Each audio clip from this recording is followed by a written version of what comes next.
People are fighting. Mm-hmm. What kind of enemies you're going up against? Yeah. Is this the precursor to Dark Souls, David? Oh. No. Dang it.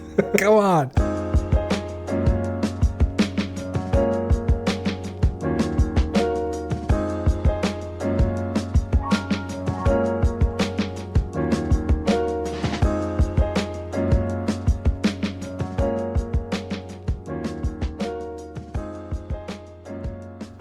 Hey, welcome back to video game Podtimism, where two best friends explore the wonderful world of video games. What is this?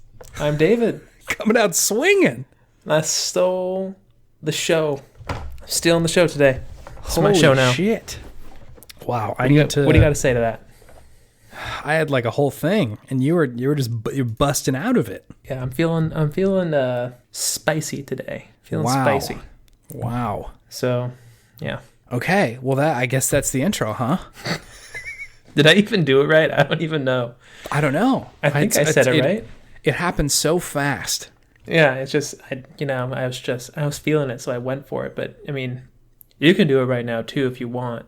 I don't want to. You did it better. Because it's Welcome to Video Game Podtimism, where two best friends explore the wonderful world of video games. Mm-hmm. And I'm David, and you're Chase, and that's what we usually say, right? I think so. That's pretty close. I think there was. It's in the ballpark. Also the Optimus video game variety show. Is that in there? Oh, see, this is why you're the professional. You did it. You did it. I'm putting notes down in the margin. Thank you. It's my first time. That's okay. You did great. Room to improve, you know. I've been thinking about that we haven't really established that we are experts in video games, and I think we need to demonstrate a little bit that we are in fact experts in video games. Yeah, I'm totally an expert. Great. I have a set of questions for you. Okay, I'm ready. What brand of hair gel does Luigi use? He uses Axe. That is correct. Axe. Good job, David. Yeah, he's he likes to. He likes a good fragrant hair gel. That is the correct answer. Yeah. You're right there. So, check one in the expert column. Thank you. Is Kratos' head? Does he have to shave it, or is it just like that? It's just like that. That is also correct. You've gotten the correct answer there. Thank you. And hair isn't going to be able to grow through the ashes of his wife and child. That is also correct. Impossible. That's impossible. Everybody knows that. It's magic. Nobody's talking about that. It's magic. When Crash Bandicoot spins, does his dong also spin? Yes, but at a different rate of acceleration. I'm surprised you got that one right, but yes, that is also correct. Yeah, so that's actually how he spins. He just starts spinning his dong, and it accelerates faster than the rest of his body. Mm-hmm. So it actually starts twirling him as well. It pulls him along with him. It pulls him along. He's all dong. He's really the naughty dog, isn't he? Yeah, exactly. That's where they got their name, baby. Perfect. You did it. Okay, so yeah, we've established ourselves as gaming experts. I just wanted to... Wait, but what about your questions? Do you have questions for me? Yeah. I'm a gaming expert. I can make up 3 gaming expert questions for you. Expert level. Yeah, I want them to be hard questions. Okay. What is Shigeru Miyamoto's favorite poem? Does Dr. Seuss count? Of course. It is Horton Hears a Who, if that is the case. You did that so quickly. You answered that immediately. That was impressive. From the second you asked it, from the second I answered it, there was nothing in between there. No. Nothing has been edited out. Not at all. Nothing is different. That was amazing. Okay. So, 2 more. Did I get the answer right? You got it. You got it. You nailed it. Did you even have to have me confirm it? I know you're a video game expert. I'm just showing other people. I just wanted correlation from another video game expert. Thank you. Mm-hmm, mm-hmm. Okay, next question. If Link was not the hero of time, what has he consistently said would be his second choice in career? It's got to be the hero of Toyotathon, right? You nailed it again. Thank you. He's very good at car salesmanship. Car sales? He's very That's a different kind of salesman at that point. It's a very different salesman. Would you like to buy some Carls? Oh God. Is it just Carl's Jr. or is it just people named Carl? A Link never tells his secrets. Or is it Jarls? Or Jarls. He sells them on the fjords. What is that guy's name in Skyrim? Jarl Kristoff? Ulfric? Ulfric. Was that Jarl Ulfric. What's your third and final question for me to establish gaming expertise? Mm-hmm. What is Hideo Kojima doing right now? Listening to this podcast. 3 for 3. Easy. The man knows quality. He knows quality. He's also omniscient, so he couldn't not be listening to it. He's doing a lot of things, but that is one of them. So he's like Dr. Manhattan. Yes. He's just like, why am I here? I'm here because I'm supposed to be here. Because at, what time is it? 7:31 p.m., David Benavides will ask Chase Almy where I am, and I have to be here for Chase to be right. I wish I had some Watchmen jokes I could sprinkle in here, but I just don't. The fourth and final expert gaming question. What have you been playing recently? Tell me about them video games. I hope it's more than Divinity Original Sin. It is, but it's mainly Divinity Original Sin. That's a thick game. Yeah, I anticipate you're probably going to be telling me that you're playing that game until 2022. Oh, it's going to be a while. Yeah. It's definitely going to be a while. We're starting to get our asses kicked a little bit more. Oh, no. Right? We're just trying to figure out where we're supposed to be and go, and really trying to figure out how to optimize battle techniques and stuff like that. You guys are in it. You're in the video game. We're in it. Also, Mallory listened to the last podcast and has some opinions on my opinions. So maybe in a future cast, she would like to come on and, from what she says, defend herself. I don't feel like I painted her in a negative light. at least not like actually negative. I was jokingly negative and a little bit. What didn't she like about the characterization that we had painted? She says that I do all the same things that I was telling her about. Ah, you're casting stones from a glass house. Yeah. So I'm just like, okay, that was once. And that was an accident. She's got some opinions. So she might be on a podcast at some point if you're okay with it. I'm ready for Mallory to come do this segment. That's what I figured. So we'll have that to look forward to. So that'll be very illuminating, I think. Mm-hmm. Yeah, so we've been playing that. Still really good. Still into it. Beat up on some scarecrows, which was tight. Now exploring like a dusty old graveyard. Yep. It's just like every single place you go, there's like 10 things to do. Yeah. That are like quests. And it's just like overwhelming because there's just such a big map, but very fun. Yep. And then besides that, I've been playing Into the Breach more. Into the Breach. Yeah. Nice. Yeah, so I've been playing that more. Starting to get more into it because at first I have a weird love-hate relationship with roguelikes, and I didn't realize Into the Breach was a roguelike when I got it. Yeah, for sure. Right, so I'm playing through it and I'm like, okay, I'm kind of getting what actually like goes over to a new run through, what doesn't, what I should focus on, all that kind of stuff. And then I'm realizing like, oh, so the point of the game is just to like run through everything with all these different teams. Essentially, right? And just using different strategies with all the different robots. I'm like, okay, that's cool. That's chill. Which I think brings me to my video game pontimistic thing of the week. Tell me, please. So, in that game, you get pilots for the different mechs, right? And the pilots have different skills and stuff. And there's permadeath. So if a pilot dies, they're gone. Yep. Right? Unless you like find them again somehow. Because sometimes you can like earn pilots from like rewards. Yep. So sometimes they're dead, but sometimes they come back, right? But then you have to level them up all over again. So it is kind of like that original one died. Permadeath fucks me up in games. Oh, interesting. Like emotionally? Emotionally. I get emotionally attached to these characters. And who was it? Carl Carlson or some shit like that. He's Carl. We were talking about Carls earlier. Gotta find Carl. Carl. He's like the character you start off with in the game. And the person you do all your initial run-throughs with. I did something. I thought I had protected him from a blast, but this blast like didn't care about protective barriers. Oh no. So he just gets offed all of a sudden. Yeah. And I'm just like sitting there like, Carl, no. Carl! Like, in my mind, I just go to his fucking family is probably devastated right now. He's got young kids, they're devastated. He is dead and it's my fault. Oh my That god. fucks me up, man. This doesn't sound like a fun video game. This is my thing with video games. Sometimes they're fun, sometimes it's emotional turmoil for me. Yeah. So is your video game podtimistic thing permadeath and just how it affects you? Yeah. Wow. Because there's not many things that like affect me in that way. Yeah. But permadeath in a video game definitely is one. And that makes me really care. Yeah. Which is silly. It silly. feels like there's stakes, right? Like, yeah. You can lose this person. They're gone after that. Exactly. And so like at the end of my time playing that game that day, I had unlocked a reward, and the reward was Carl.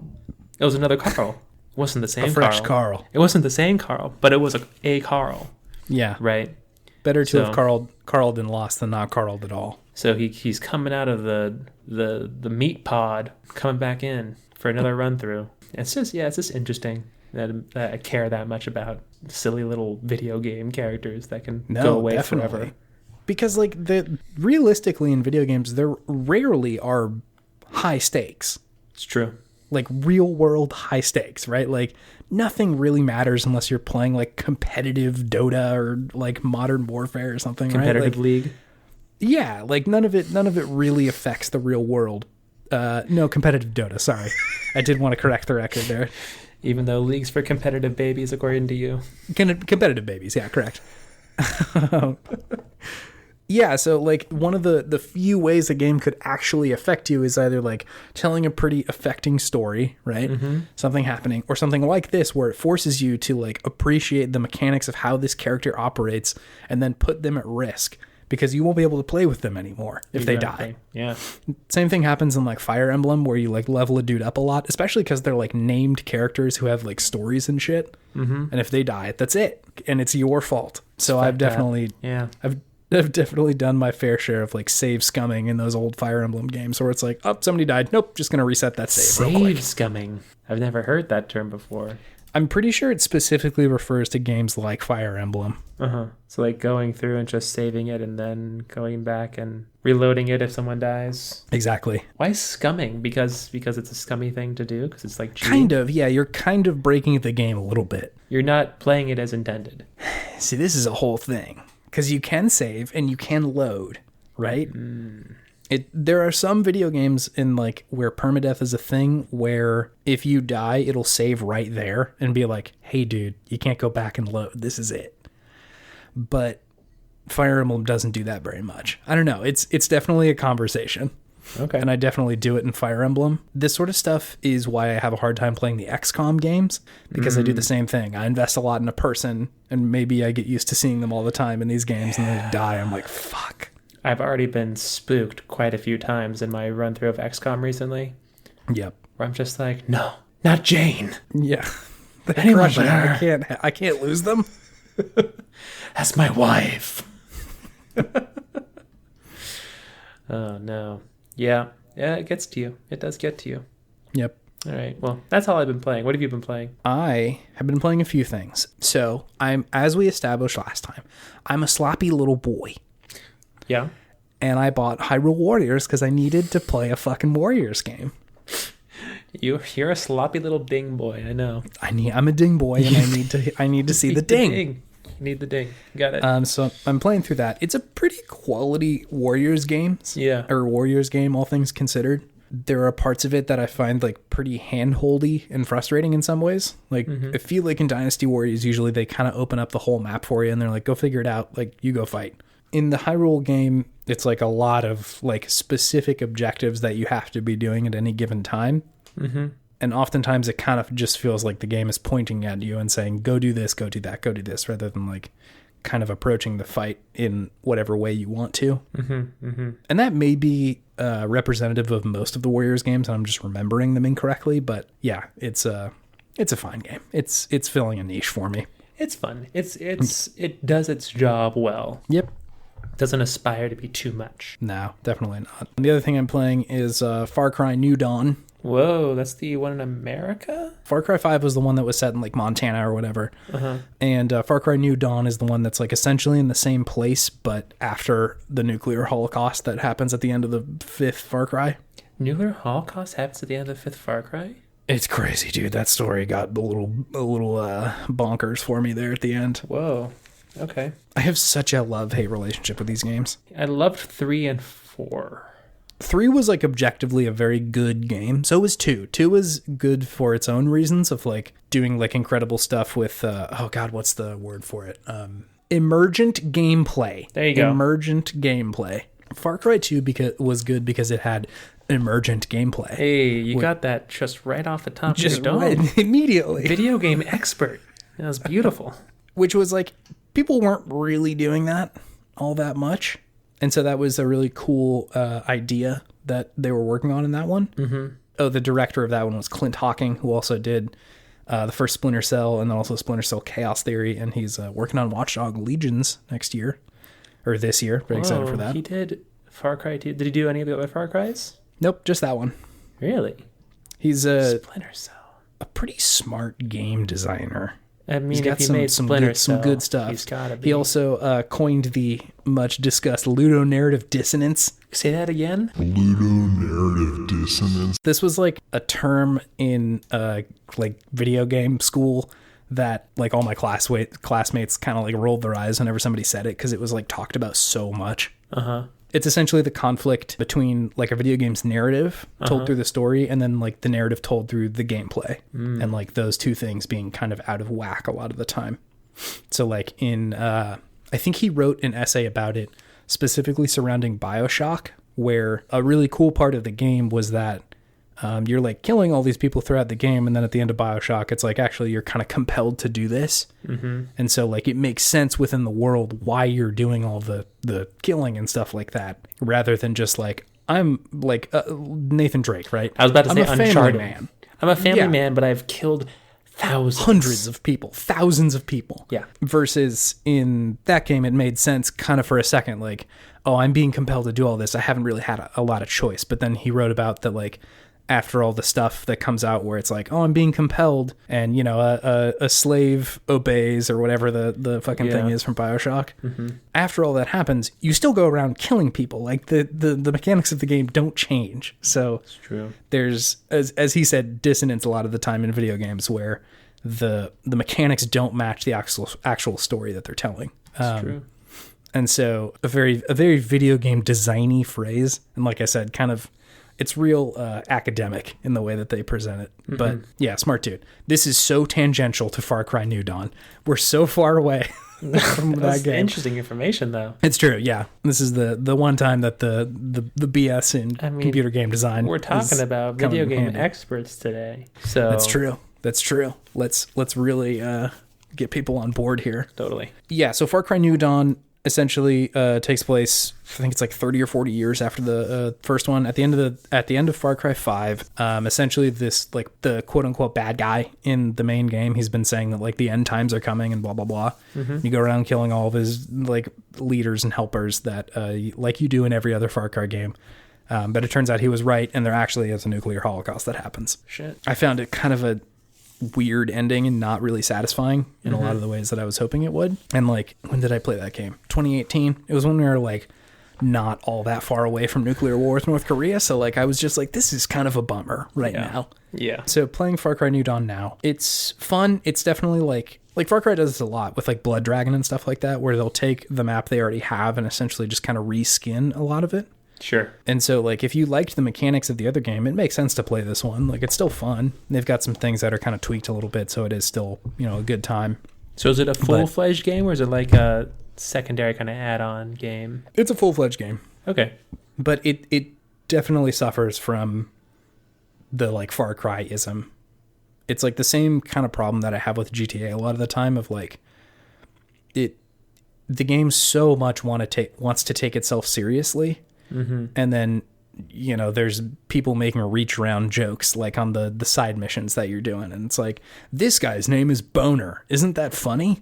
But also, aren't like warlords a bummer? And also like white people are tough, right? Huh? Aren't warlords a boner? Aren't warlords a boner? And so like whenever I'm playing it, I'm like kind of just getting into the game, and then they're like, and here's a fart joke for you. Yeah. As I've gotten older, and even when I was younger, that just really turns me off on a game. You ready for this? Let's hear it. It's pretty deep ludonarrative dissonance right there. Wow. Okay. Wow. You're fighting these like two warlords in the post-apocalypse and killing dudes, and then there's a guy who's like, I lost my book. Can you find my book for me? So yeah, that's another game I'm playing. And the last game that I am playing is one that I've already played before, which is Apex Legends. I've never played that. Is that good? I find it the most enjoyable of the Battle Royale games. Okay. PUBG's really dense for me mechanically. Sure. Like there's just a lot there. Fortnite's, I think, pretty fun, all things considered, but I never got good enough at building to make the game like a competitive possibility for me. Yeah, I feel like an old video game boomer with that. I'm just like, I don't need to learn how to build. I just want to shoot good. Back in my day, all we did was shoot. Yeah, it's a cool game to watch, but I think I don't want to devote the time to get really good at Fortnite. Totally. I haven't played the new Call of Duty like Warzone game, but I played Apex about a year ago when it launched and like thought it was pretty fun. And then just recently got back into it. One of my friends from Sacramento, Max, plays it as well. Mm-hmm. And playing these games with friends is just like infinitely more enjoyable than playing by yourself. And this will also take me into my video podtimistic thing of the week. Okay. Which is seasons in video games. Sure. Not all video games have this, but some do. Specifically, multiplayer and competitive multiplayer games will do this, where they will have a new season that launches. Apex Legends just recently came out with Season 5, which means usually they'll put out a new character, they will rebalance some of the guns, change the map up a little bit, and just generally kind of change how the game works a little bit. Mm-hmm. And I think this is a really good idea specifically for competitive multiplayer games because it sort of acts as like a reset where the people who are really good at the game will probably still be pretty good at the game, but the vast majority of the people kind of have to relearn like, oh, this gun kind of stinks now. How does this new character work? How do they fit into the meta surrounding like the rest of the people in the game? Mm-hmm. If any of the characters change, they kind of have to relearn how to do that.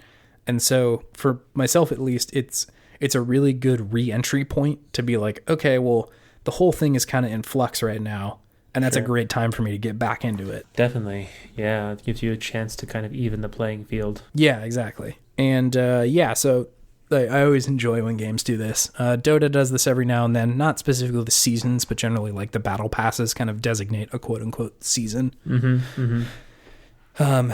There are other games that have done this. I think a lot of the Battle Royale games will do this.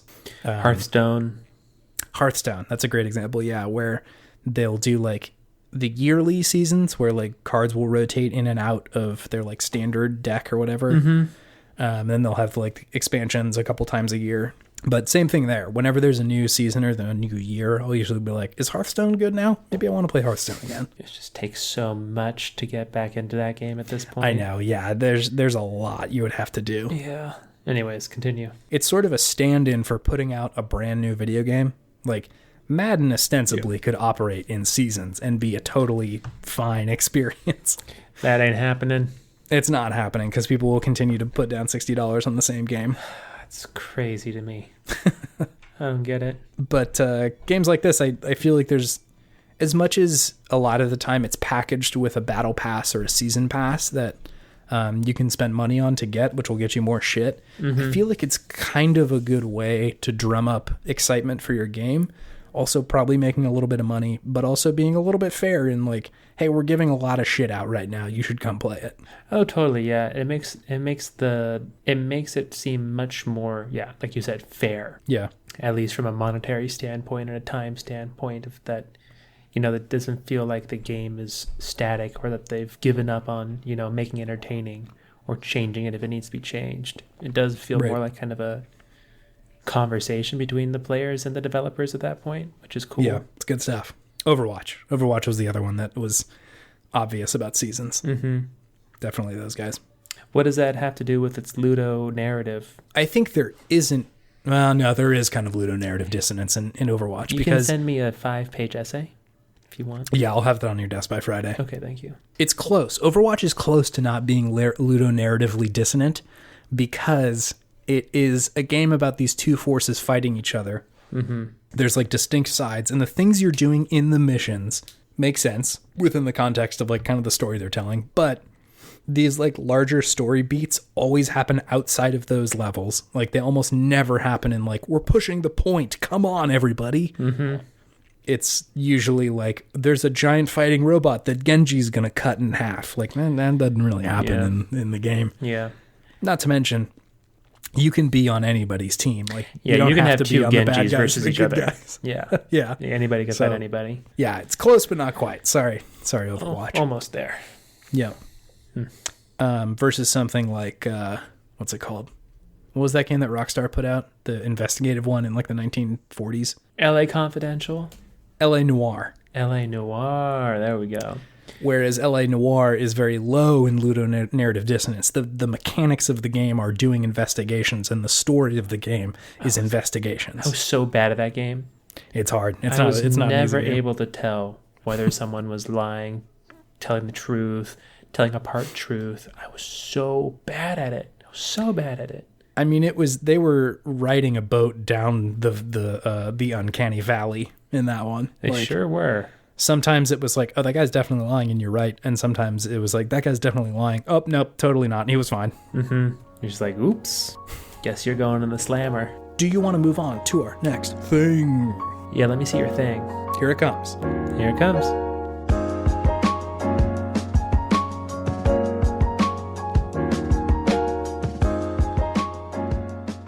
So I've been watching Lord of the Rings recently. Welcome to Good Games, where we talk about good games of yesteryear and give them some feedback constructively. Fuck yeah, that's it. You got it. I did my best. Yeah, man. You're holding it down for the underground today. I'm just a passenger in your podcast. It's nice. I'm taking over. I'm sorry. What were you saying about Lord of the Rings? I've been watching Lord of the Rings recently. Excellent movies. Much better than The Hobbit. Much better than The Hobbit, definitely. Mm-hmm. After last week left us wanting with hack and slashes, after talking about Dynasty Warriors, thought it might be a good idea to talk about another hack and slash of another variety. Mm-hmm. Of them, Lord of the Rings hack and slash games for PlayStation 2. Classics. So good. Yeah. Pretty good games, all things considered. Most definitely. I think, yeah, they're good games, and they get a big boost because it's Lord of the Rings in a lot of ways. Definitely, yeah. The backdrop certainly helps them. Mm-hmm. Yeah, so we're going to talk about both the Two Towers game that came out on PlayStation 2, and then also the Return of the King game that came out, because mechanically they're very similar. They're pretty much the same game for the most part. Yeah, just different parts of the movies that they were tied in with. Mm-hmm, mm-hmm. So let me hit you with some fast facts about these video games. Let's hear the FFs. Sure. So the Two Towers game consisted of both the contents of the Two Towers, the movie, and then also a couple of things from Fellowship. Okay. I didn't realize this, but essentially they had like put out a Fellowship video game that was like by and large a very different video game. It was not a hack and slash. It was like almost an adventure game. Oh. So pretty different stuff. And so they were like, well, we could fill out a Two Towers game with like some of the Two Towers battle, or we can just add some shit from the first one too. And so they've got both like contents from both of those movies in there. Mm-hmm. However, this one came out October 21st of 2002, which was just a few weeks before the Two Towers movie came out. I don't remember thinking this at the time, but I feel like you could probably play through some stuff in this game that like wasn't out yet in the movies. Oh, really? Yeah, it came out before the movie. Yeah, so, I guess if you were a kid and like us when we saw it and didn't know what was going to happen, that would have been pretty big spoiler-rooney. Yep. So I found that interesting, despite the fact not remembering that was part of it. Yeah. This game was made by Stormfront Studios. Okay. They had made games like Neverwinter Nights, the MMO, or the online RPG. Mm-hmm. They'd made some sports games. They'd also made Blood Wake. Do you remember this game? I remember the name. What was the game? It was like violent competitive racing on boats. Yep. Yep. It was like, what's it called? The fighting car game? Twisted Metal? Twisted Metal. It was like Twisted Metal, but for Xbox and on water. You said Bloodwake, and for some reason I thought of Blood Rain, which is that vampire lady, right? Right, yeah. So yeah, different game. Different game. I feel like Bloodwake was actually kind of good. I don't know. We may need to talk about that one at some point. I heard decent things about it. I never played it. I think I did. I would have to watch a video, though. Mm-hmm. It also made a game called Forgotten Realms Demon Stone, which came out shortly after the Two Towers games, and I watched some videos of it, and it looks like the same models and mechanics were used for this game. They just made it their own fantasy IP. Yeah, it was like set in like D&D world, so I think it was written by like R.A. Salvatore. Okay, that's cool. And then the Return of the King game came out November 3rd of 2003, so same deal. It came out a little bit before the movie. Uh-huh. This one was made by EA Redwood Shores, which would go on to become Visceral Games eventually. Cool. They made games like Freak Style, which was a motocross game that kind of looked like an NBA Street or something like that. Sure. Okay. Motocross, but with an attitude. With a tude. That was the Got a tude strong era. toot on that one. They also made 007 Agent Under Fire, which was pretty good. Really? What was that? It was a first-person shooter. I think I played it on GameCube. It was sort of around that era. It was pretty good. I enjoyed it. Okay. They also made a game called Cyber Tiger, which was a golf game featuring Tiger Woods, of course. Like Joe Exotic's game? Kind of, yeah. It was very odd. I don't know why. It's such an early 2000s name for a video game about Tiger Woods. This one's called Cyber Tiger. Visceral Games would eventually go on to make Dead Space and Dante's Inferno. Oh, Dead Space, that's right. And they were going to do that Star Wars game that looked incredible, but they got canned. Oh, yeah, like Star Wars 13, Something 13, like that. I don't remember there ever being like an official name, but the previews of it just looked so dang good. R.I.P. Rest in peace, Visceral. If I remember correctly, their closing was not under the best circumstances. Visceral Games? Yeah, they'd gotten I feel like they had gotten bought out or something, and like somebody was just like, actually, never mind. Damn. However, I have a review of the Two Towers. Let's hear it. Where's it from? This one is from Legendra. I believe they're out of France. Okay. Run through Google Translate, of course. Mm-hmm. This reviews the Two Towers video game, saying, in the end, the developers had many good ideas, but did not know how to exploit them to the full, which makes this game a tiresome game. That is a great shame. Oh my God. Very intense. 75 out of 100, though. Not bad for a great shame. A great shame, and it's a 75? I know, yeah. It's an odd metric they've got going on there. Video game reviewers, man. I know. What'll they think of next? So those are the hot facts. A little bit longer of a list. Do you want to tell me what the mechanics of this video game are? I remember you being a little bit more into this game than I was. I was pretty into these games. Yeah. The mechanic is you're Aragorn, who's the coolest character maybe ever, and you just hack and slash through people with your big old sword. Mm-hmm. But really what it is, it's just kind of like a classic hack and slash game. It's 3D. Yeah. You're a character who just goes through. You have maybe like your quick attack, your strong attack, your ranged attack, and you have like finisher moves you can do.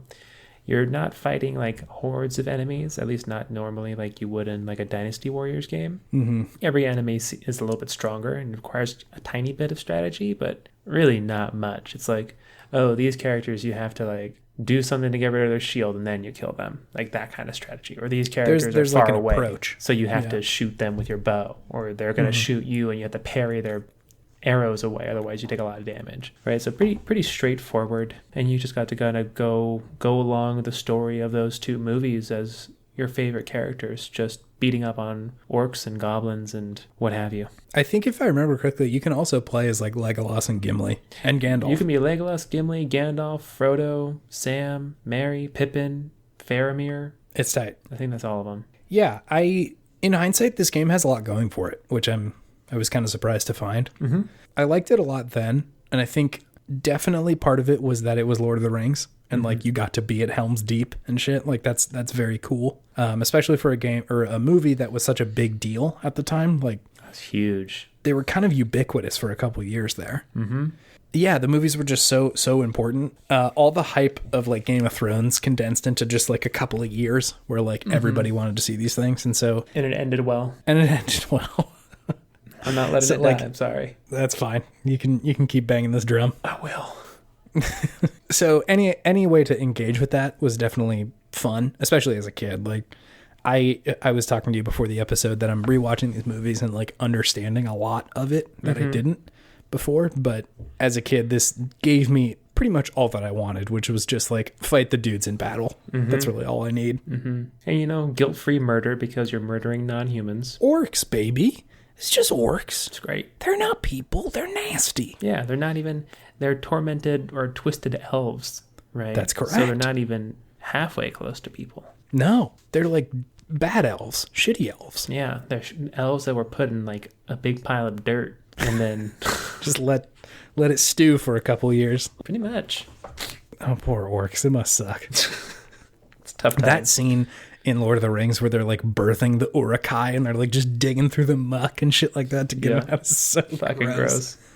He comes out just covered in like oil, just like nasty orc muck down there. Like their amniotic fluid is just oil and dirt. So nasty. So yeah, I like in hindsight found the game pretty not inventive, but just like it made really good use of the things that they had available to them, allowing you to play as a handful of different characters and have them be pretty distinct in their play styles was pretty cool. Definitely. They definitely recreated the parts of the movies that I would want to play as and in. Yeah, totally. I had seen that like some of the criticisms of the game at the time were that it was too short. They were short games. They were like 10 hours, 8 hours max. Yeah, which again, in hindsight, it's such an odd criticism now. Like I feel like games you can really get let off the hook for being kind of a shorter game these days.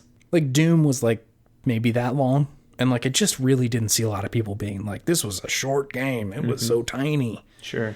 But if you can make like those hours really count and be really good, I feel like people are much more willing to have a shorter game. Whereas back then it felt like a lot of what was driving games was like, I just need something that's worth my money. Totally. So like give me a lot of content. And so I think that the game may have aged better in that way because the criticisms that were being levied against it are things that I think games have grown out of for the most part. Yeah, a way of thinking that's kind of somewhat archaic. I think so, yeah. Point. Like games don't need to be 100 hours to be good. Exactly. So the combat, good. It felt really good, and you could level up. There was a very low key leveling system. Yeah, and you could get like better moves and finishers and like really flashy stuff. That all just felt really good. And some of them were things that you needed to get as well to like be able to beat certain enemies or like beat them easier. Right. Otherwise, it just like the shield moves where you like pull somebody's shield off and like fight them that way. Exactly. Right. Or like bust through their shield or something like that. Yeah. So those were all great. And that I was watching a video of it today of just gameplay. Yeah. And I was really impressed by the sound design. Right. It really like it was the scene. I think it was Return of the King where Gandalf is. At just Helm's fucking Deep or dudes something. up. I watched this one too. Yeah, dude is going nuts. Yeah, Gandalf's got his staff in one hand, sword in the other. Just, he's just fucking things. You feel such like such a badass in that part. You're just killing everybody because normally it takes a while to like kill these orcs and shit. But Gandalf's just like two hits because he's fucking Gandalf the White, which is badass. Yeah. But the sound design really was, I think, really excellent for a PS2 game. Like, the music, they had that great Lord of the Rings soundtrack. They had all like that din of the battle. The swords sounded pretty good, and the explosions sounded nice. The voice actors, most of them are actually the voice actors from the movie. Like they just didn't get Aragorn and Legolas. Who played Legolas again? Andrew Garfield. Orlando Bloom. I think Andrew Garfield is like the modern day Orlando Bloom. Just an aside. Interesting. In a lot of ways. You feel me? It's kind of a hot take. Is it? I need to digest this take. Who is it is it shaming either one of them or like bringing down No. either one of them? Definitely not. I just need to put two and two together on that one. He's like skinny pretty boy who does action movies. I just feel like Orlando Bloom was so pretty compared. I feel like Garfield could grow a beard. Some people really like Andrew Garfield. What about Tom Holland? Could I convince you for Tom Holland? He's not tall enough. That's true. Yeah. But is he pretty enough? No, he's like sweet looking. I wouldn't say he's like pretty, you know? Yeah. He's like cute. He's not pretty. Yeah. Yeah. Man, the hunt continues. To find the next Orlando? Yeah. I think Andrew Garfield's pretty close. Anyways. Hold on. Timothy Chalamet. Once again, I think he's too small. Is he small? Is Timothy Chalamet small? I don't know. But I just, in the movies I've seen of him, I feel like he's short. Whereas Orlando Bloom's kind of tall. Like, I couldn't see Timothy Chalamet fucking up an Oliphant and then skateboarding down its trunk. Yeah. But we haven't given him a chance. It's almost been 20 years since Lord of the Rings. Maybe it's time to do some remakes. Timothy Chalamet is 5'10". Orlando Bloom is 5'11". Get out of here with this short. too tall shit. He's too short, baby. It's Andrew. Oh, God. Anyways. What was I even talking about? The combat was very good. No, I was talking about the sound. Sound design, also good. Sound design, really good. Mm-hmm. Yeah, I think they just got like all of the sound effects from the movies. They just had access to those files, I guess. So it's just, you just had high quality, immersive sound. And I feel like that goes a long way to making a game that can be repetitive and shallow at some points more entertaining. Because you have that, at least that sound that's immersing you and keeping you in it. Mm-hmm. I'd agree with that. Yeah, that they definitely have the luxury of pulling from source material that's already very good. Mm-hmm. Like the soundtrack to Lord of the Rings is already very good, and I'm sure the recordings of any of the swords clanking around was already pretty high quality. Totally. But they definitely used it well. Although hits in that game feel pretty weighty and dense. They do. So the combat being I feel like I usually see like 2 or 3 people that you're fighting at any given time. Usually. In this game. Around there, yeah. Sometimes there's a shitload of people, but they generally lower the difficulty a little bit, so it's like a little bit more Feels realistic. more like a Dynasty Warriors. Yeah. The enemies are generally fairly dangerous. Like, you kind of need to watch yourself a little bit. You could die. You could die if you're not being careful. Your moveset's kind of varied, so you do need to pay attention to how people are fighting, what kind of enemies you're going up against. Yeah. Is this the precursor to Dark Souls, David? Oh. No. Dang it. Go on. I don't know, man. The combat is still way different than Dark Souls. It's very rudimentary. Way different. I don't have to, look at the estimated date of arrival for my attack when I send one out in this game. It comes out quick. It comes out right then when I press the button. That's true. It ain't. Is it Dark Souls in preschool? I don't even know if they have a dodge, but I can't remember if there's any rolling or anything. It's true. Any good Souls-like needs a good dodge roll. It's Dark Souls' nephew in preschool. Yeah. That's what I would say. Or his drunkle. Very old uncle. It's an action hack and slash with some RPG elements. Yeah. The combat actually reminded me of The Witcher a little bit when I was watching it. A little bit. I could see that. Like, there's not that many kinds of attacks, and you kind of have to, like, attack a certain enemy a certain way. Mm-hmm. Totally. So it was more reminiscent of that. But, just wanted to float my Dark Souls theory. I hear you, but I don't agree. Pretty strongly, apparently. Yeah, that's fine. But no, it was very entertaining. And I also think that if it was longer, it would have gotten really dull. I think so, yeah. It didn't overstay its welcome, and it could have, for sure. Also, it was fun to be able to play with other people. So you could all be a different character. So I remember having some good times with my cousins doing that. And we all got to play our favorites. Quality co-op experience for sure. Yep. One of my cousins loved Gimli. One of my cousins loves Legolas. And I loved Aragorn. So we all got to be our boys and plow on through. Hell yeah. Good times. If you were going to remake this game today, what would you do?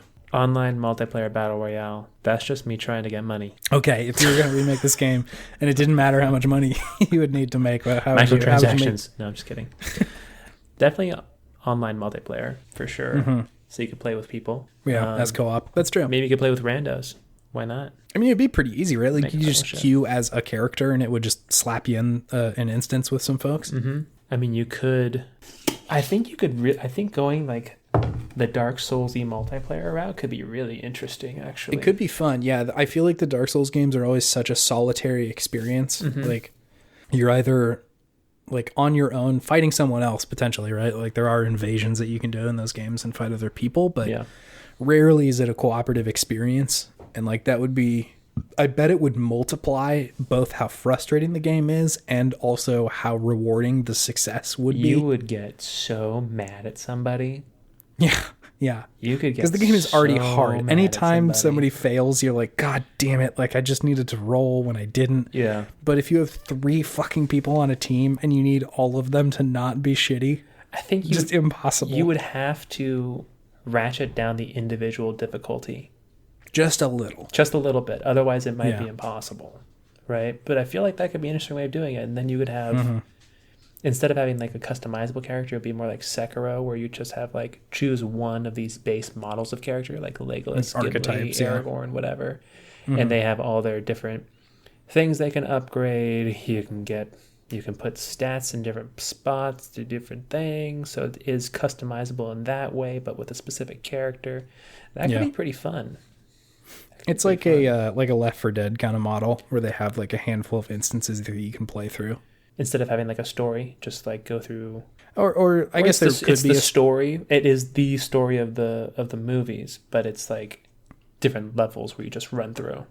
Or something like that, right? Just a way to gate the contents into like distinct areas that you can play through with other people. Sure. I want to play this video game. Me too. That sounds fun. I bet somebody's already making this. Maybe that's what Elden Ring is. Fuck, that'd be crazy. I hope so. I hope Elden Ring is good. Written by Germ. Germ pumping another one out. Do you have anything else you need to say about the Two Towers, the Return of the King video game? It doesn't make me sad like Game of Thrones. These were the best Gauntlet games that ever came out. It is kind of like Gauntlet Dark Legacy. It's a little bit, yeah. Character choices, hack and slash. Yeah. Okay, cool. Let's move on to the next thing. Let's move, baby.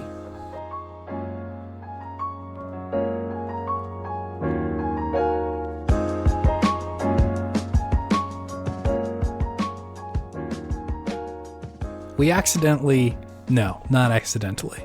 Mallory has brought you podcast juice, and I've been feeding myself podcast juice this time. Podcast juice. I like Pod that. juice. That makes it seem innocuous good. And not a bad thing. Seems like a good thing. Podcast juice. And so we've stumbled into our segment that we rarely find, but we're always happy when we do. It's rum retellings, everybody. Rum retellings. Ding, ding, ding, ding, ding. Not since we explained the first season of Dragon Ball Z have we been back here. No, it's been a bit. And really apropos of nothing. This isn't connected to any other part of this show right now, but there's a certain series that is impossible to explain. Sober. Sure is. And that series is Kingdom Hearts. Mm-hmm. And so I thought it would be a really good time to go over the story of Kingdom Hearts 1, given that we've induced a certain amount of stupidity and podcast juice into ourselves. Mm-hmm. Got that good old pea juice. Pea juice. Pea juice. The P's for podcast. Yeah, it is.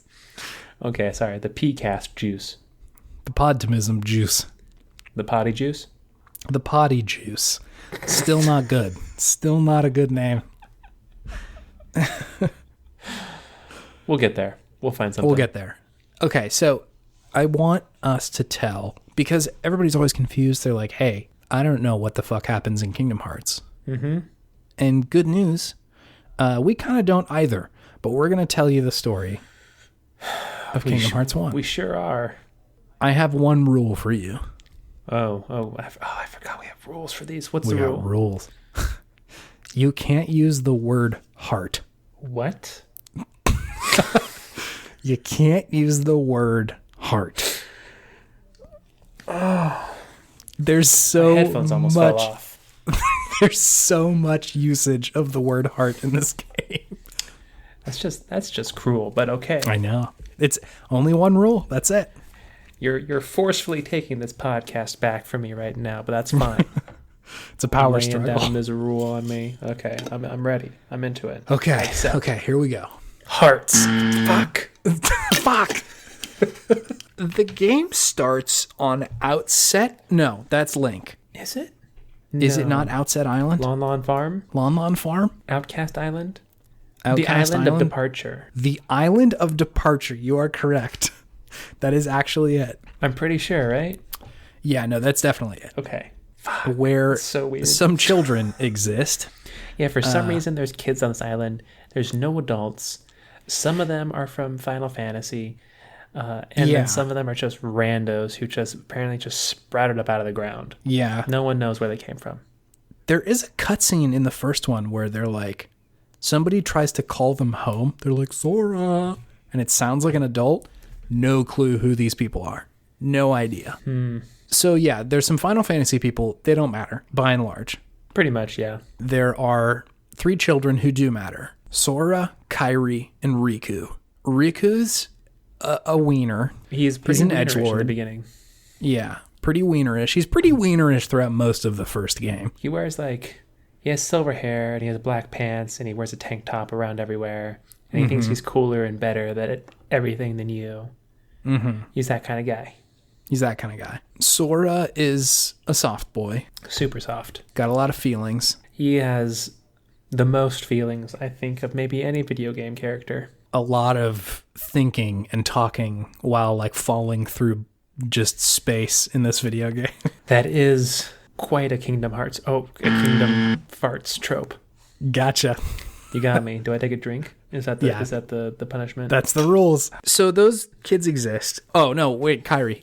She is a young girl who I don't remember a lot of discernible character. She's very kind. She's pretty nice. That's true. She kind of flirts with both of you.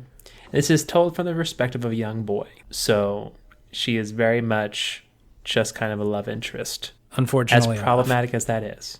Yeah. She doesn't have much agency. Yeah, not very Most of much her there. purpose is to be the purpose of the main character. Mm-hmm. I'm just getting that out of the way. That's fine. I Yeah, didn't we make got- the game. So there we are. She's also voiced by Hayden Panettiere. That is also true. And Sora is voiced, Mr. Feelings Boy is voiced by Haley Joel Osment. Quality voice And acting. Riku is voiced by, I don't even know who, some rando. Hideo Kojima. Hideo Kojima strikes again. So let's see the story. At some point, Sora falls through the ocean and down into just a void of nothing. No, he opens a door. Is that where he goes to get the Keyblade? He opens a door that's in this spooky cave in the island. Yes, that's true. You are correct. There's Yes. a person in a hood, a dark hood. You can't see his face there. Yep. He lures you there at some point. I forget why. And this is after you've done feats of strength, like running and doing obstacle courses, and Riku just beats you every time and just makes Mr. Soft Feely Boy feel even softer and feel harder. And then they play Simple and Clean, which is a fucking It's a banger. bop. It's a bop. My boy. I listen to it's a Simple and bop. Clean so much. It is an all-time bop. That is for sure.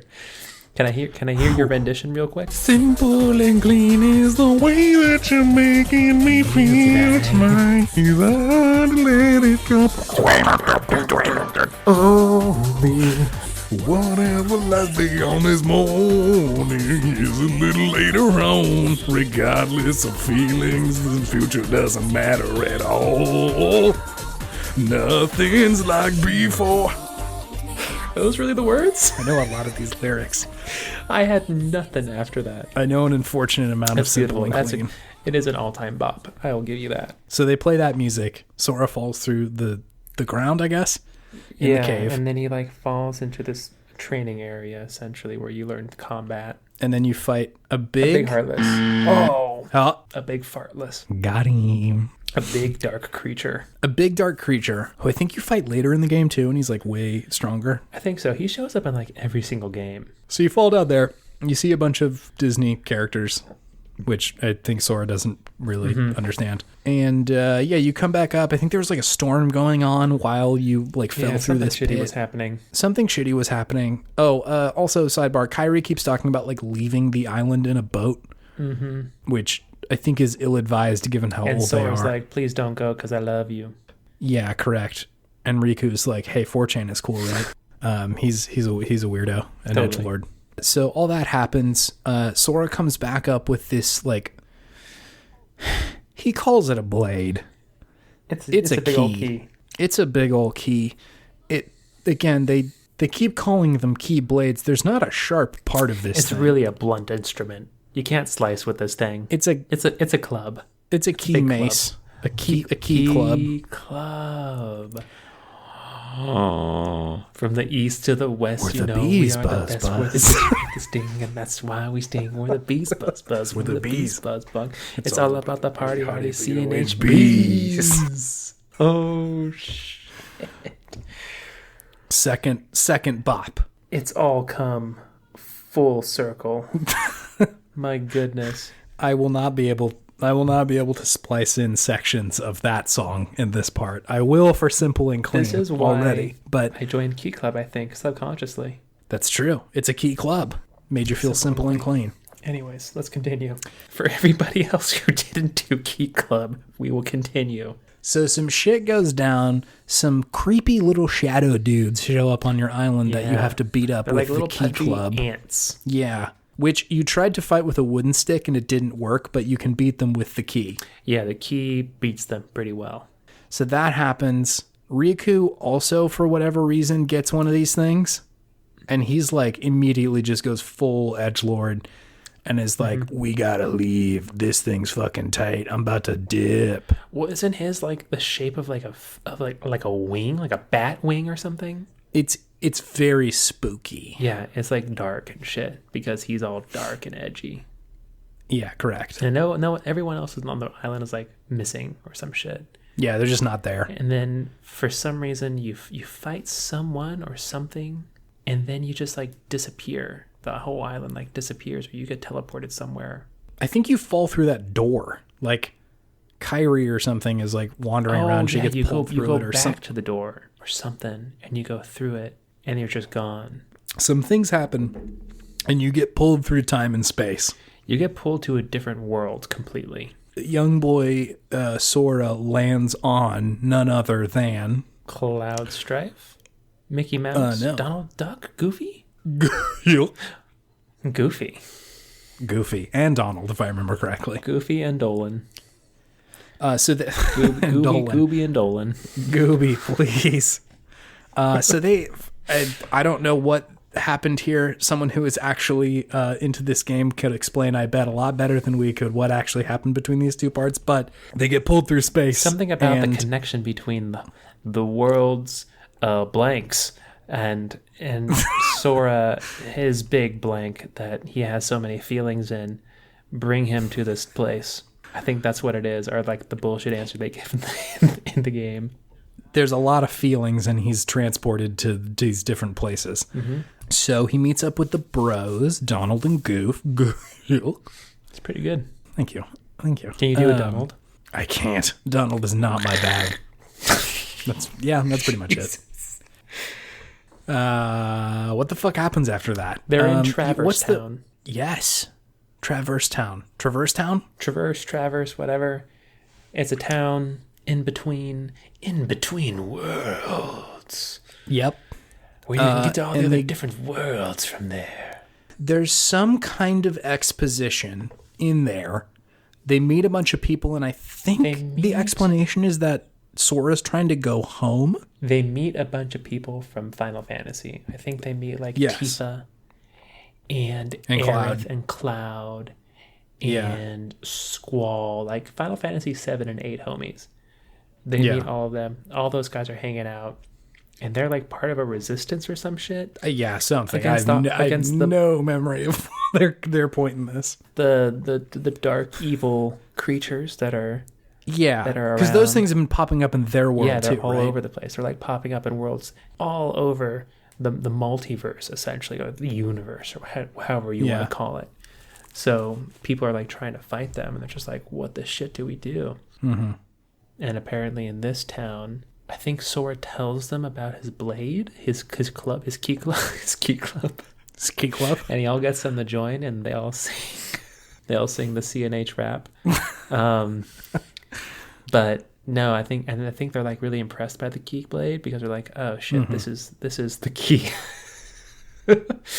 to beating these guys. Nice. And then see that. I think Donald and Goofy see it as well. They're like, yo, you got to talk to our homie Mickey. You got to talk to the king, bro, because you have this thing, and he's looking for people who have these things. Is that right? I feel like it may have been a little bit vaguer in the first one, where they were like, we just have to find Mickey. I think he was just missing. Or something like that. It was, the story around Mickey was pretty sparse in the first one. He was like this white whale you had to find. And I was like, oh, fuck, Mickey's here now. Fuck yeah. Yeah. You knew things were going to get good when Mickey showed up. So some form of exposition forces them to leave Traverse Town and go to other worlds. By way of a Lego ship. The Gummy Ship! The Gummy Ship. Which was the most pointless minigame maybe ever. You didn't need to have the Gummy Ship. You take the Gummy Ship out of that game, it's the same fucking game. You don't need the Gummy Ship. Right? No, it is the part of the meal that when you get the meal, you just immediately sort of slough it off of whatever you're about to eat. Like, was it them trying to hide really long load times? There's no way. There's no way that the Gummy Ship hid load times. They must have thought it was a good mechanic. You don't think it hid load times? I feel like there were load times, but they just loaded. Like, it was just like, hey, we're loading now. Just quick. Wasn't long. Sora flies through space with Donald and Goofy. He's a spaceman. This is just hitting you now. Sora is a spaceman. He is. He's an astronaut. He's what you've always wanted to be, Chase. And he's a 10. spaceman who has a lot of feelings. He has so many feelings. He doesn't know how to process them. He doesn't understand what they mean. That's scary. So they go to a bunch of worlds from Disney that by and large do not matter to the story. There's like a few. But they do, though, because he has to seal the worlds. Yes. Remember? That is the only part that matters, though. The little stories that go on those worlds do not matter. Yeah, they're just like, here's a Disney world. Here's Alice in Wonderland. Here's... the Alice in Wonderland level was dank, though. I remember that one was really good. It was pretty good. What else? What other levels were in the first one? Under the Sea. Was that in the first one or the second one? I feel like it was in both. I think they had both. Hercules, was that in the first one? That was definitely in the first one. Hercules was definitely in the first one. The best world of all. Nightmare Before Elm Street. Nope. Nightmare Before Christmas. So cool. Very different. Was that the first one? That wasn't the second? That was definitely the first one. They go back in the second one, though. Yep, they do. Yeah, that one was pretty tight. Every world you get different outfits to make it look like you're from that world. They're all real good. And at the time, Emo Chase was like, hell yeah, dressing in all black. Mm-hmm. I like that. Beauty and the Beast. Beauty and the Beast, yeah, you're correct. You get to go to the 100-acre wood. That's pretty tight. Winnie the Pooh. Mm-hmm. You go to Agrabah. Aladdin was a pretty good level. There's a little bit of Neverland. Mm-hmm. And did that. And then I think that's it, because where the story actually starts to matter is Hollow Bastion. Hollow Bastion. They go to a bunch of different worlds, they beat up a bunch of people, and I think at some point it's explained that the very bad witch Maleficent is actually like fucking with people. She is stealing the hearts of the seven... Oh, she's... Fuck. Come on, baby. I'm so bad at this. She's stealing the pure essence of the 7 princesses of light. Is that what it is? I think so. Something like that. Something that just kind of doesn't matter. The princesses of blank. Yes. And so, blah, blah, blah, you go do a bunch of shit and, like, close off these, like, gates with your key. Yeah, because every world has a soul hole that you have to put your key club in. Because I can't say a certain word anyways. They have to use your keyblade. I need you to come close up my soul hole with your key, if that's cool with you. I got a big... My key club in your soul hole. I've got a painful soul hole we're going right now. It's leaking a bunch of demons. Little baby demons. So he has to go around and seal all of those holes in the worlds.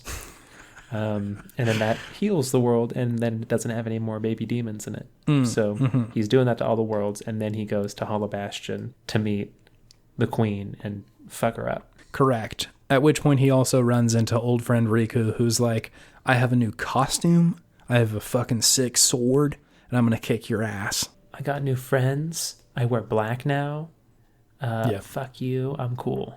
He's also, I think, so there were like 6 princesses and the extra one was Kyrie all along. She's of course. a princess. Correct, They call her yes. a Princess Chase. Come on.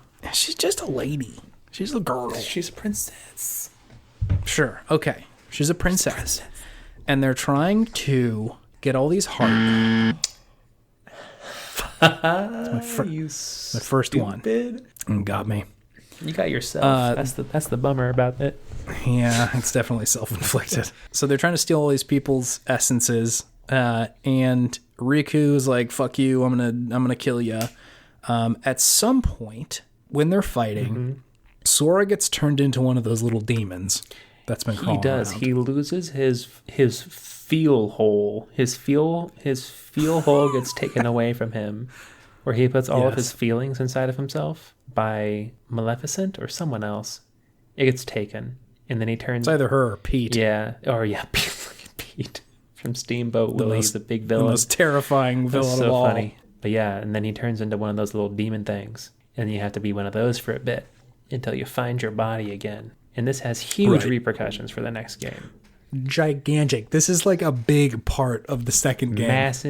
Massive repercussions for the second game. Also, these dudes in like cloaks are hanging around most of the game and like really are not explained very much in the first one. Yeah, you don't know who they are. They come in and out of these like dark portals, talking to Maleficent and Pete like they're homies, talking to Hades. They're all cool with each other, whatever. Yeah. You don't know who they are. Somehow involved, you just have no clue how. So eventually you get your body back as Sora. Sora gets his body back. How Sora got his body back. And that's how I beat Riku. I actually don't know how I beat Shaq goes. That's how I beat Shaq. When ooh slam, thank you. Slam, go jam. And that's how I beat Shaq. Skipping forward a few parts here. Sora comes back, gets his body back, beats ass on Riku. As it turns out, Riku's body has been taken by none other than Ansem. Remember him? No, you don't. It was never explained who the fuck this guy was. He comes out of nowhere. I forget he takes Riku's body. Has he been Riku this whole time, like since the very beginning? I forget exactly when he took over his body, but it has been him for quite some time. But this Ansem is actually not the original Ansem. He's the Ansem who took control of Terra's body, who is an ancient Keyblade master, who is now trying to open the gateway to the kingdom of the soul. The Dark Souls. So all this happens. Ansem's like, hey, actually, like, I'm the the Lord of the universe, and I'm about to fuck you up. I'm going to open up the core of all worlds, and it's going to be filled with fucking darkness, and I'm going to unload just shit on all of the worlds. Yeah, I'm going to control the soul of all the worlds ever, and all the pure soul of anything ever. And I'm going to become the most unfuckwittable person you'd ever seen. That's pretty much his thing. And so, how does he do that? Well, you fight him on Island of Departure?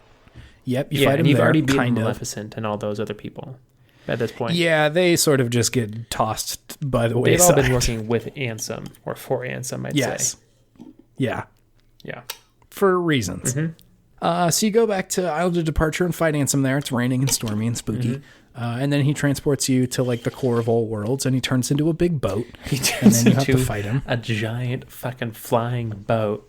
And you have to, which is not an exaggeration. You need to go look fly this up around if you don't know what we're talking beat about. his ass.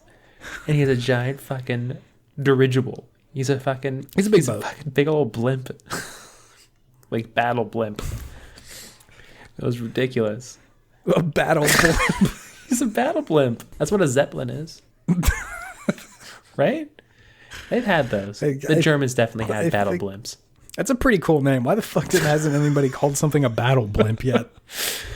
Small brains. Small brains. Big brain battle blimps is my favorite sequel to Big Bad Beetleborgs. I was about to say that sounds like something from the 90s. Big brain battle blimps, gotta battle big brain battle blimps, you gotta blimp. It's the crossover between Big Bad Beetleborgs and Beyblades.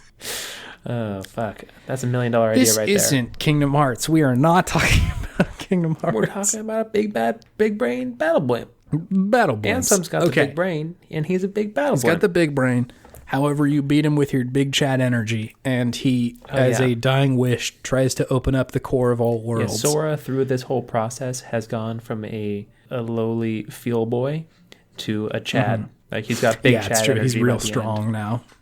With the power of training and Donald and he manages to get fucking strong. His core powers up. I think you're flying at the end of this game, which is pretty tight. You're flying in the air, battling Ansem with your Keyblade, and Donald and Goofy are flying with you. It's so ridiculous at some points. I love the dialogue in Kingdom Hearts. Just for the fact of one of those characters saying something. You can't let him open up the Kingdom of Hearts. I'll take a for that one, yeah. I'm not going to even attempt my Donald Duck again. It's fine. Oh, that was a serviceable Goofy at best. So he tries to open up the core of all worlds. As it turns out, he thought it was darkness. It's light in there. It fucks him up. Fucks him up real bad. Blows up the battle blimp. Ansem dies, I think. And then real Riku and also Mickey are in there, and they're like, yo, we got to close this door. Yeah, and Mickey's like, for reasons. Everybody take out your key clubs. We got to close it. We got to close it, yeah. So Mickey, Riku, and Sora close this big door in the middle of the universe. I think Riku and Mickey are on the other side. They stay. It was like two of them are like, only one person could go, and it was Sora. And right. I think, or maybe it was just Mickey? I feel like Mickey's definitely stayed inside. I don't remember if Riku did. I think Riku and Sora stayed. I think Mickey's like, I'm going to go in there and just fuck some people up because I'm a Keyblade. Yeah. I'm a Key Club master. Mm-hmm. I know what I'm doing. You guys are just fucking little baby Key Clubbers. He's the regional head of the Key Club. Yeah, no. Mickey's actually in Kiwanis Club. He's part of the local Kiwanis chapter. National Kiwanis chapter, please. Maybe even international. Yeah. He's Mickey Mouse, for fuck's sake. That's fair, yeah. So they close the door. I think the game ends right there. And then Simple and Clean plays just blasting over your CRTV speakers. And as a young child, you shed a tear because it was such a beautiful experience. I probably legitimately shed a tear at the end of Kingdom Hearts 1. If I didn't, I was close. I think you roll the ending credits to that game and you play Simple and Clean. If you do one of those things, it's not going to shed a tear. But I think both at the same time shed a tear. Mm-hmm. There is a secret ending scene where Mickey's like, yo, come find me again. And then also there's a clip of like a young boy in a weird town who's like hanging out and he's got cool hair.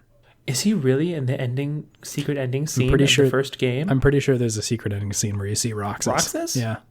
Oh my God, dude. That's some bullshit. Because they didn't know that. They didn't plan that out. I bet they didn't.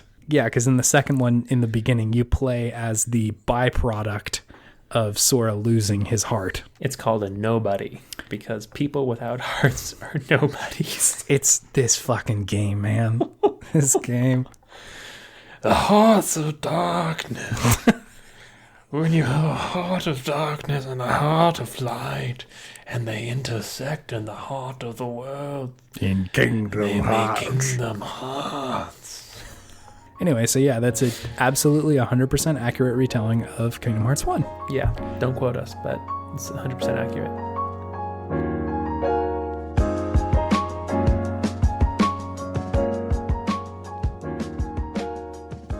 We're on Twitter, @Podtimism. And that's all. And leave us a review. It really helps. It really helps. I'm being sincere. It makes Chase feel good about himself. I feel so good about myself. I'm like, hey, this hobby that we have is enjoyed by a person. Exactly. Chase does all of the editing, so it really even hits him that much harder when you say, hey, good job editing. Great editing, podcast. This is framed like a joke, but this is real truth that is being said right now. No, we talked about this last week. Chase is a ding boy. I'm a ding boy. He needs that achievement. Good editor. David just needs to be immersed in podcasting. I need levels that I can track and trace. I'm already satisfied over here. Chase needs to get to the top. Can someone please level me up, please? Can someone please ding me? I just need one ding. Just give me a quick ding hit. Come on, man. So with that, Do you have any video game wisdom of the week? This is my segment now. oh yeah, shit, we're flipping it. Hold me. Somewhere far beyond this morning is a little later on. Regardless of warning. The future doesn't feel so far. Nothing's like before. Simple and clean is the way that you're making me feel tonight. It's hard to let it go. My God. That was beautiful. Slam poetry of approximately the lyrics of Simple and Clean. For some reason, there's something weird about Kingdom Hearts that just thinking about like the music and the story gets me like almost welling up tears in my eyes for some reason. I understand it. I think Kingdom Hearts is the vibiest game in existence. There's something very pure and innocent and hopeful about it that really just strikes you. But it's so hard to put your finger on what exactly it is. Like where in the game is the part that makes it that? Because if you point at any one thing, it escapes you for why that is the best part of the game. It's the whole thing. That's what I'm saying. The vibe of the whole video game is it's something else. It's the classic hero's journey. Sort of. With time traveling anthems and stuff. Well, Kingdom Hearts 1 is a pretty good hero's journey. Structurally. Yeah. Right. Kingdom Hearts 2 is a whole nother beast. Excellent combat, though. Pretty good combat in the second one, yeah. So your homework this week for Podtimus is to listen to Simple and Clean and tell me how many times you cry. Like this if you cry ever, Tim. Every Tim. Also listening just the musical score of Kingdom Hearts. That little piano medley. So good. Listen to it and tell me about your tears. How salty were they? Were they pure? Were they simple and clean tears? Or were they tears that signify that you have a heart of darkness? 5 pages on my desk by next Thursday, please. Thank you. Okay, goodbye now. Okay, bye.